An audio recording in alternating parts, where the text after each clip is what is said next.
Welcome to F007 Channel. Dukung terus F007 Channel dengan like, share, comment, and subscribe. Melanjutkan cerita berikutnya dari Battle Through the Heavens.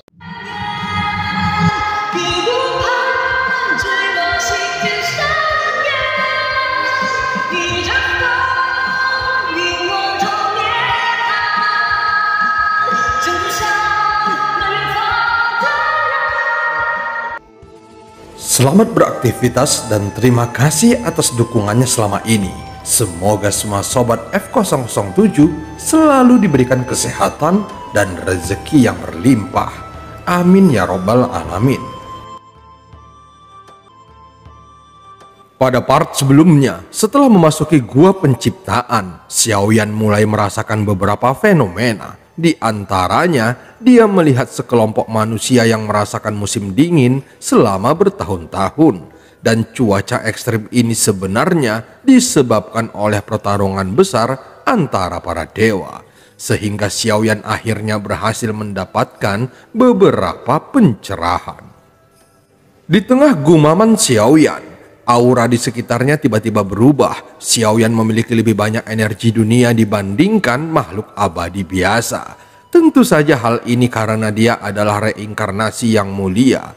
Meskipun dia memiliki lebih banyak keberuntungan, namun terobosan Xiaoyan bergantung pada pencerahan dirinya sendiri.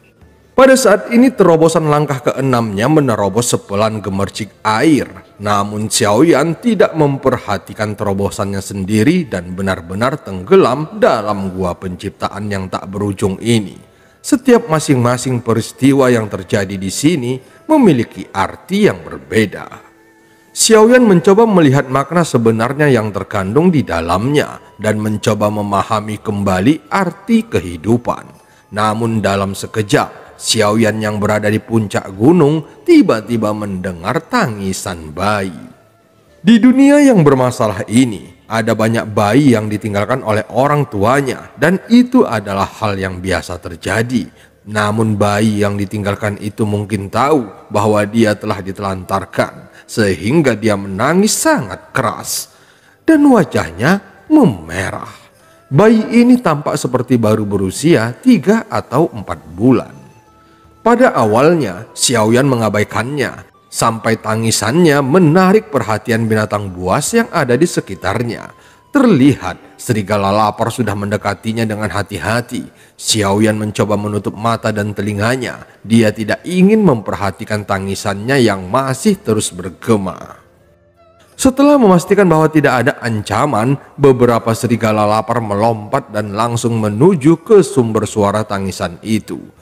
Ketika cakarnya kurang dari setengah kaki jauhnya, beberapa serigala lapar ini langsung terguncang dalam sekejap dan terpental dengan keras oleh suatu kekuatan.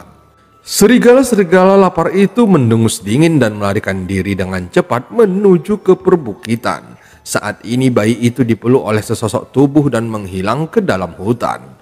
Tentu saja sosok ini adalah Xiaoyan dan dia tidak tega membiarkan bayi malang itu menjadi santapan sekelompok serigala lapar. Xiaoyan tidak menghiraukan segala sesuatu yang ada di sekitarnya dan segera membawa bayi itu ke kota dan meletakkannya di tempat yang ramai. Namun setelah mengamati beberapa saat, tidak ada orang yang peduli dengan suara tangisan bayi itu. Setelah cahaya matahari tenggelam, tangisan bayi pun melemah karena seharian ini dia tidak makan. Xiaoyan yang sedang duduk bersila di sudut jalan yang gelap bergerak lagi dan menemukan seorang wanita yang baru saja membereskan pekerjaannya. Xiaoyan mengeluarkan beberapa koin perak dan meminta seteguk susu untuk bayinya. Dalam kesulitan yang berat, banyak orang yang meninggalkan bayinya. Kupikir kamu bukanlah ayah kandung dari anak ini. Wanita ini bergumam pelan dan terlihat wanita tersebut juga merupakan orang yang pintar. Sekilas dia dapat mengetahui identitasnya, namun Xiaoyan tidak menjawabnya. Di rumah ini hanya ada perempuan ini dan bayinya yang juga baru lahir, serta tidak ada terlihat ada jejak lelaki lain. Namun saat melihat ekspresi wajah perempuan itu, dia sepertinya takut suaminya telah mengalami kecelakaan di medan perang. Setelah disusui, Xiaoyan langsung memeluk bayi itu dan pergi. Hari demi hari, Xiaoyan meletakkan bayi terlantar itu di tempat yang berbeda, namun tidak ada yang memperdulikannya.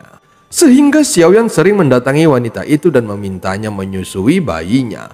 Setelah beberapa bulan, bayinya berangsur-angsur tumbuh sehat dan menggemaskan. Bayi yang di bedung itu menatap Xiaoyan dengan mata jernih dan tersenyum manis padanya. Peristiwa ini memberikan efek kekuatan jiwa yang sedikit konsisten pada Xiaoyan. Saat ini, Xiaoyan tidak pernah menyadari bahwa sudut mulutnya sedikit terangkat. Setelah itu, dia tidak pernah lagi berniat untuk membuang anak kecil itu ke jalan dan memutuskan untuk membesarkannya. Setelah beberapa tahun, perang akhirnya mereda dan kota secara bertahap kembali ke vitalitas yang normal. Namun jumlah orangnya menjadi jauh lebih sedikit dibandingkan sebelumnya.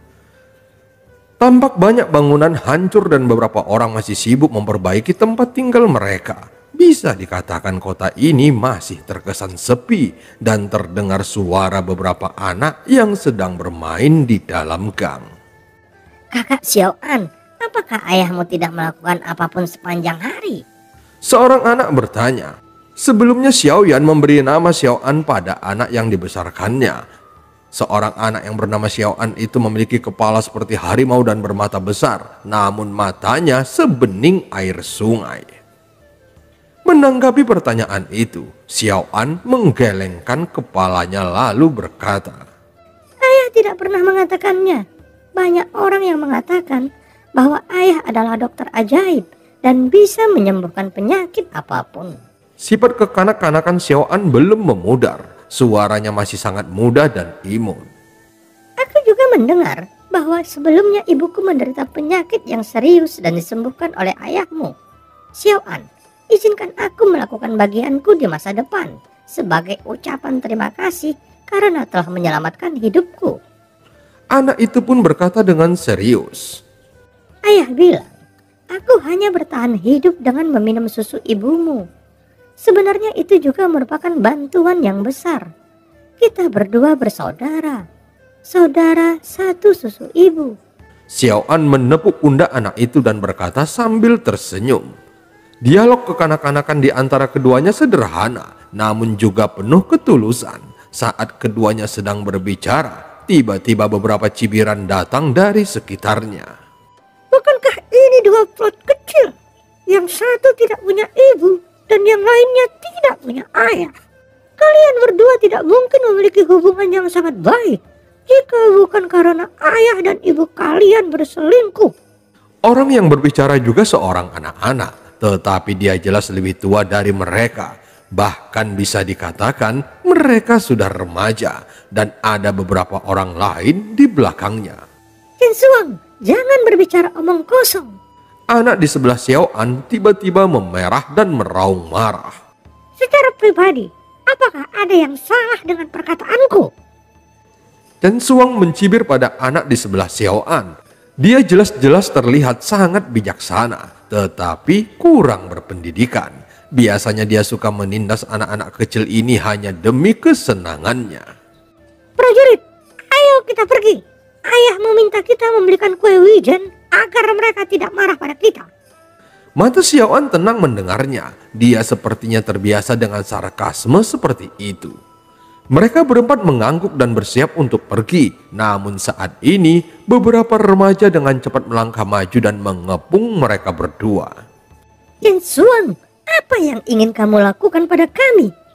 Xiaoyan mengerutkan keningnya dan tampak tenang. Tetapi kenyataannya lengannya sedikit gemetar. Lagi pula beberapa remaja ini jauh lebih tinggi dari mereka berdua. Kebetulan Tuan Muda, aku lapar. Serahkan uangmu. Jika tidak, Chen Suang berkata dengan dingin. Beraninya kamu mencuri uang kami. Xiaoyan mengepalkan tangannya. Meskipun dia takut, namun dia tidak bergeming. Kenapa kamu tidak berani mengambilnya untukku? Chen Suang segera berteriak dan beberapa remaja langsung mengambil tindakan. Xiaoyan tiba-tiba mendorong temannya keluar dari pengepungan kelompok remaja ini dan menyuruhnya pergi memanggil ayahnya. Lalu terlihat anak itu menangis. Namun anak itu tidak berhenti dan langsung berlari dengan cepat. Tidak lama kemudian dia datang ke gang bersama seorang pria. Namun Chen Xuang saat ini sudah tidak ada lagi. Sosok anak laki-laki yang menunggunya hanya meringkuk di tanah. Xiao An apakah ada yang salah? Pria itu berjongkok lalu bertanya dengan lembut dan dengan ekspresi khawatir di wajahnya. Anak itu terus meringkuk di tanah meskipun tubuhnya ditutupi debu dan jejak kaki. Namun begitu dia mendengar suara yang familiar ini, secara perlahan dia memalingkan kepalanya. Terlihat 2 garis mimisan yang mengalir keluar dari hidungnya, tetapi dia tetap tersenyum. Ayah, aku baik-baik saja. Mereka tidak mencuri uangku. Xiao An berkata dengan bangga. Pria itu memandang anak itu dan tiba-tiba tersenyum, lalu menggendong anak itu dan menyeka darahnya. Jejak kehangatan seorang ayah tampak pada belayan telapak tangannya dan ekspresi anak itu langsung berubah seperti wajah seorang bocah yang baru melakukan tindakan konyol.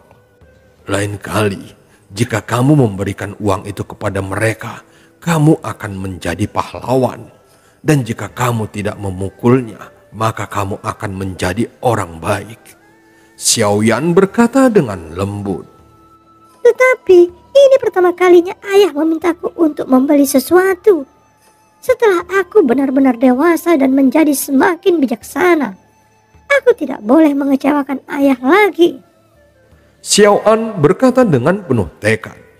Hanya saja, ayah berharap kamu bisa memiliki kedamaian dan uang dalam hidupmu. Tapi ingatlah hal-hal di luar kemampuan dirimu lain kali. Dan larilah jika kamu tidak bisa mengalahkannya.